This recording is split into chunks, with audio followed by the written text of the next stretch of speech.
Bu vakalardan soň bir gün Hazreti İbrahim'a Allah Teala'nın şu sözü ayan boldy. İbrahim, korkma. Ewewi, men seni goraryn. Men senin galkanyňdyryn.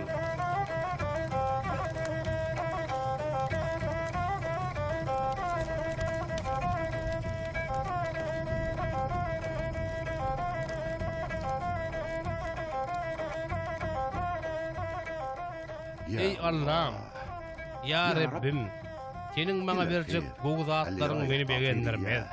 Tebebi, sen bana çağı bermedin. Senin bana berjek bu zatlaryňa miras düşer bolar ýaly mende ogul ýok. Şonuň üçin hojolugymdaky Damasykly ullaryň biri bana mirasdar bolar. Dora aýma Allah Teala'nyň şu sözü ayan boldy.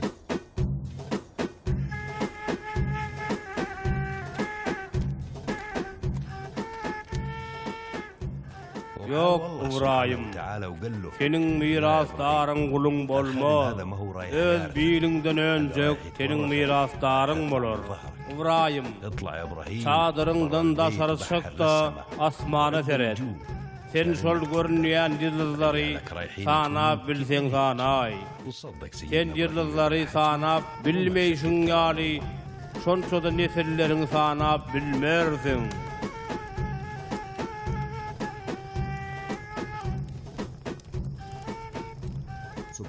Hazreti İbrahim bu sözlere inandy. Ve Allah Teala'nın sözüne hiç şüphelenmedi. كان النبي إبراهيم بالطيف مذعور والروح للرحمن هي مستجيبة وحاله ربه يترك الدار في أور وسارة تسير معاه زوجة وحبيبة اللي رجى الرحمن يا ربع منصور واللي يريد يسير بس هو يجيبه. طبعا نبي إبراهيم ما يخلف الشور وعد نجوم اعطاه ربه نصيبه. مشكور يا رحمن محمود مشكور إن يسألك مظلوم يدك قريبة.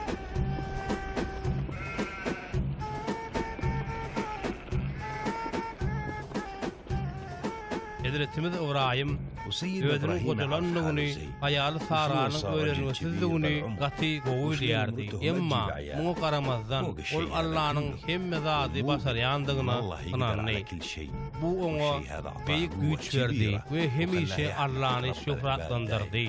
Allah Teala ondan hoşal boldy we onu kabul etdi. Sebebi ol oňa iman etdi.